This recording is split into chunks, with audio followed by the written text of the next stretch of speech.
Martin, on peut-tu vraiment se fier au récit du Nouveau Testament?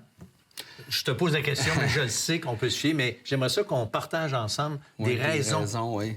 Des raisons pourquoi on y croit. Ouais. Bien, la première raison, c'est que entre les événements et les écrits qui rapportent les événements, il y a un court laps de temps. Puis ça, c'est quand même un point qui est important. Tu sais, Pierre, par exemple, je prends l'exemple de Pierre, il a passé 3 ans avec Jésus. Il connaissait Jésus. Il l'a vu mourir, il l'a vu ressusciter. 31 ans après la résurrection de Jésus, Pierre a écrit ses lettres en parlant de Jésus, en parlant de la foi chrétienne. Plus le récit est proche des événements, bien moins il y a de chances qu'il se crée, qu'il y ait des mythes qui s'ajoutent. Et je te donne un exemple. Moi, il y a 30 ans, puis là, c'est un exemple de 30 ans aussi, j'ai été pris dans un hold-up. OK, pas fait un hold-up. Tu as été pris dans un hold-up. J'étais pris dans un hold-up. Et si aujourd'hui, je t'écris mon récit, écoute, je suis capable de t'écrire mon récit là, avec des détails. Là. Tu sais, je me souviens, j'étais où. Je me souviens de la rue. Je me souviens le gars, comment il était placé. Je me souviens quand il est parti à course. Je me souviens de ce que la madame a dit. Ensuite, les policiers. Je pourrais te décrire avec beaucoup de détails. Peut-être pas la couleur des gilets des gens, mais vraiment beaucoup de détails. Imagine, par exemple, que je te l'écris pas. Je le raconte à ma fille. Ma fille le raconte à ses enfants. Ses enfants le racontent à ses enfants. Et là, on s'en va comme ça, 5 générations, à peu près, je sais pas, 130 ans. Et dans 130 ans, ma petite fille décide de dire hey, « moi, je vais écrire le récit de mon arrière-grand-père qui a été pris dans un hold-up. » On s'entend dessus que les détails, il y a des fortes chances que l'histoire à la fin, c'est que hey, mon grand-père, là, il est rentré, il y avait 10 gars qui sont rentrés. Mon grand-père, il a sauté sur un, il a pris le fusil d'un, puis il a sauvé. Tu sais, peut-être pas. Non, mais on s'entend dessus que l'histoire va changer vraiment. Alors, les récits de la parole, ils sont écrits pas beaucoup, très peu d'années après que c'est vraiment arrivé. Donc, il n'y a pas eu tant de choses qui ont pu être ajoutées de mythes ou de choses qui sont pas vraies. Oui, puis Jésus, dans l'Évangile de Jean, il dit que le Saint-Esprit allait le leur rappeler en plus. Tu sais, c'est comme s'il y avait un backup là, où c'est que le Saint-Esprit était mandaté pour rappeler à la mémoire de ceux qui allaient écrire. Il y a une autre raison, c'est que les témoins oculaires de ces événements-là, c'est eux qui ont écrit. Et puis, on a vu tantôt avec Samuel que l'apôtre Pierre, il dit qu'ils ont vu, ils ont été témoins de ça. Mais l'apôtre Jean aussi, il dit à peu près la même chose. J'ai le verset qui va apparaître à l'écran.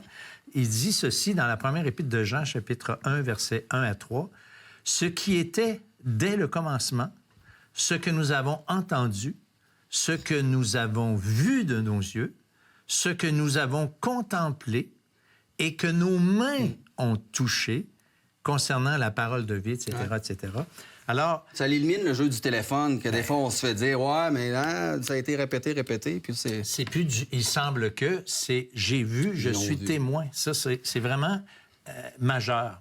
Et un autre argument aussi que je trouve intéressant, c'est que les disciples qui ont écrit et qui ont été témoins, qui ont prétendu que Jésus était vraiment venu, qu'ils l'ont vu, qu'il est mort, ressuscité, etc., il n'y avait rien à gagner. D'ailleurs, historiquement, ces gars-là ont plutôt tout perdu que tout gagné. Ils n'ont pas fait d'argent avec ça. Tu sais, ça serait facile si les gens faisaient d'argent avec ça. On se dit, ben oui, écoute, hey, tu sais, ton histoire. Tu sais. Il y en a qui en font aujourd'hui, oui. Malheureusement, mais c'est pas ceux qui ont... Les premiers disciples qui ont fait de l'argent. C'est clairement pas le cas. Et puis, tu sais, est-ce que tu serais prêt de mourir pour une cause à laquelle tu crois vraiment? On peut dire oui, selon c'est quoi la cause. Tu sais, moi, est-ce que je serais prêt de mourir pour le Seigneur Jésus? J'espère que oui. Tu sais. Mais moi, là, Martin, je ne suis pas un témoin. Moi, j'ai cru quelqu'un qui a cru, OK? Puis qui a écrit des choses et auxquelles moi aussi je crois maintenant parce qu'elles sont écrites.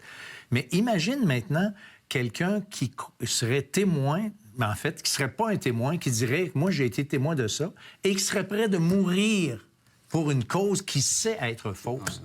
Ben voyons. Ça, j'achète pas ça. Ben non, tu sais. Puis la plupart des disciples, au moins 11 ou 10 ou 11, sont morts martyrs selon ce qu'on peut comprendre de l'histoire. Alors, imagine, morts, ils n'ont pas fait une scène avec ça, puis ils sont morts pour cette cause-là.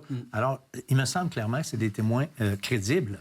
Une autre raison que je veux soulever, la précision géographique de ces récits-là. Puis je suis tombé sur une citation dans un livre que j'ai lu. C'est Norman Geisler qui défend la foi chrétienne.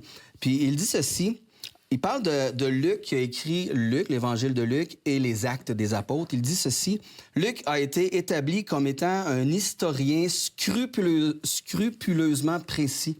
Scrupuleusement précis. Même dans les moindres détails. Un éminent archéologue a soigneusement examiné les références que Luc a fait à 32 pays, 54 villes et 9 îles, et il n'a trouvé aucune erreur. » Donc, il vivait... Puis c'était là, il connaissait les lieux. Il n'y a pas d'erreur dans tous ces détails-là, petits détails. Ouais. Puis que dire encore maintenant de l'argument où le Seigneur Jésus, où la parole de Dieu a littéralement transformé des vies. C'est vrai pour toi, c'est vrai pour moi, c'est vrai pour beaucoup de monde qui travaille avec l'heure de la bonne nouvelle.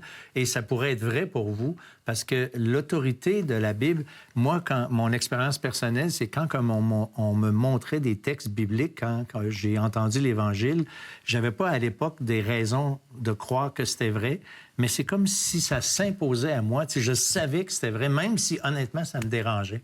Alors ça, c'est vraiment l'autorité de la parole de Dieu. Alors, restez avec nous parce qu'après la pause, on est de retour avec vous.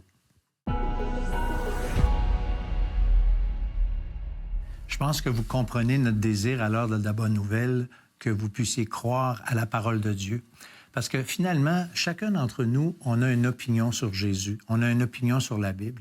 Et c'est justement le point ici qu'il faut comprendre, c'est qu'on doit se positionner pour Dieu, on doit se positionner pour Jésus, parce que l'opinion qu'on a, elle est déterminante sur notre éternité. Et nous, à l'heure de bonne nouvelle, on veut vous encourager à prendre une décision pour le Christ. Et vous pouvez, là où vous êtes, reconnaître l'autorité de la parole de Dieu sans avoir nécessairement tous les arguments qu'on vous a présentés à l'esprit, mais d'accepter l'autorité de la parole de Dieu. D'ailleurs, si vous la lisez, vous allez vraiment voir, comme je l'ai expérimenté, comme je l'ai dit tantôt, cette puissance, comment Dieu, la parole de Dieu s'impose à nous pour nous montrer la vérité. Et moi, j'ai reçu le Christ comme mon Seigneur et Sauveur personnel en 1973. J'ai réalisé que ce que la parole de Dieu nous disait, ce que l'Évangile nous disait, c'était vrai. J'ai cru que Jésus était mort pour moi sur la croix. J'ai compris que mes péchés, ma responsabilité, mes fautes étaient simplement sur son dos lorsqu'il a crié « Mon Dieu, pourquoi m'as-tu abandonné? » Alors la décision vous appartient à vous aujourd'hui. Vous avez des questions ou des commentaires sur ce que vous venez d'entendre? Contactez-nous par téléphone ou réagissez sur les médias sociaux.